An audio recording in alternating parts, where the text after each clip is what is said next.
Evet, binayı buldum. Şimdi ofisi bulacağım. Ve standart onlara katılacağız. Oyunculuk günlerimizi göstermeye çalışacağız. Evet, burada gördüğümüz gibi insanlar var. Benim gibi katılmaya gelmişler. Böyle.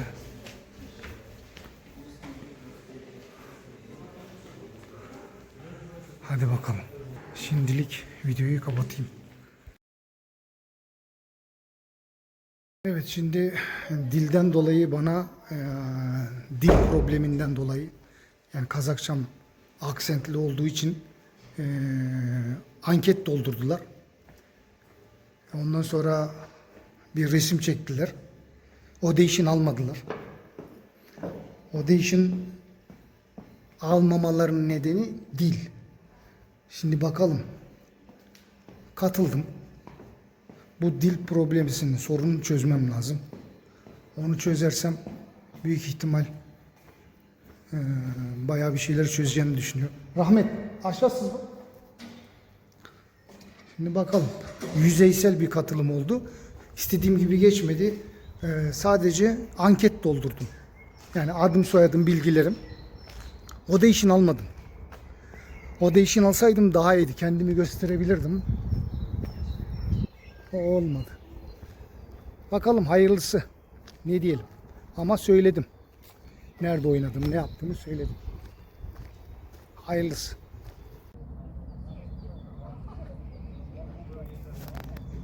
Evet, set var orada. Ufak göstereyim dedim. Belki izin vermezler diye kısa bir gösterim yaptım. Evet, seçmelere girdim. Kazak dilinde aksan olduğu için bu projeye Kazakça çekilecekmiş. Benim de dilimde aksan olduğu için önemli rollere, onun seçmelerine giremedim. Yalnız şansım bitmedi. Yan roller, pek konuşturmaya gerekmeyen yan rollere, onun seçmelerine girdim. Sonuçta bir adım atmak önemli.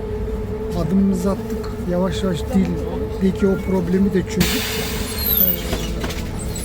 ileriye dönük güçlü projelerde yer almayı düşünüyorum, planlıyorum. İşte Türkiye'de Kazakça ana dil okulları olsaydı veya kursları, inanıyorum ki o zaman daha farklı olurdu diye düşünüyorum. İşte kısmet, moralimizi bozmayacağız, yolumuza devam. Önümde birçok proje olacak, proje seçmeleri olacak. Onları değerlendireceğim. Onlar için tabii bol bol Kazakça konuşmam lazım. Belki videolarımı da yavaş yavaş Kazakçaya doğru çevirebilirim. Evet, kaldığım hostele geldim. Şimdi biraz dinlenip günlük aktivitelerime devam edeceğim. Biraz dinleneyim. Çay may veya bir şeyler içip yiyeyim. Ondan sonra tekrar harekete geçerim.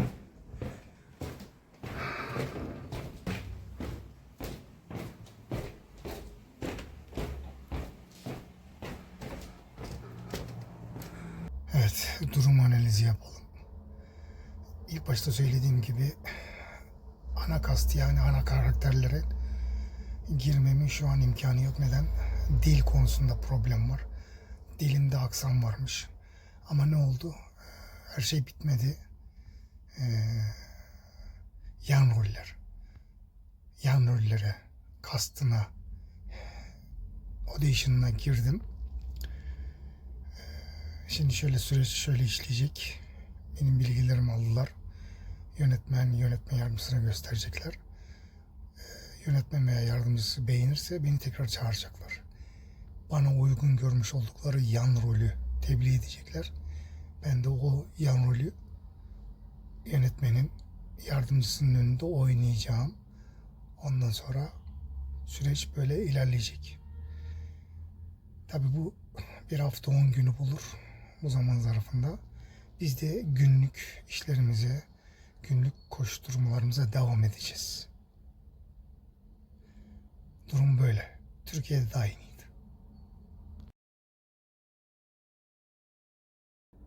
Evet, geldikten sonra yorulmuşum biraz. Gözümü dinlendireyim dedim, uyuyup kalmışım. Akşam saat 7. 8 suları. Birazdan kalkıp akşam yemeği ve buna benzer aktivitelerini yerine getireceğim şimdi. İyice yorulmuşum demek ki.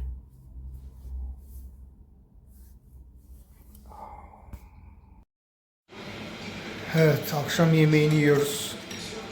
Benim gibi yurt dışından gelen bir Kazak kardeşimiz elinden gelen imkanları dahilinde yemek yaptı. Yemeği göstereyim. Patates, makarna, yumurta. Sen çıkasın mı? Seni pişireyim mi? Evet. Özünü tanıştır. Nur Sultan. Evet. Nur Sultan, Türkmenistan'dan Kazakistan'a göçüp Kandas retinde gelen bir kardeşimiz. Onunla kaldığımız hostelde tanıştık. Cana yakın. Davet etti. Yaptığı yemeği yiyoruz. Afiyetle. Bize afiyet olsun. Evet, yemek yerken bir tane Hindistanlı kardeşimiz geldi. Hey hi. Böyle işte yarı Kazakça, yarı Türkçe, yarı İngilizce sohbet ediyoruz. Evet, Almata'da güzel bir gün, güneşli bir güne uyandım. Dünkü seçmelerde bahsettiğim gibi daha önceki videolarda ana kasta giremedim audition'ına. Neden? Dil problemi yüzünden. Yan rolleri kastının audition'ına girdim. O da yaklaşık bir hafta 10 gün sonra belli olacak.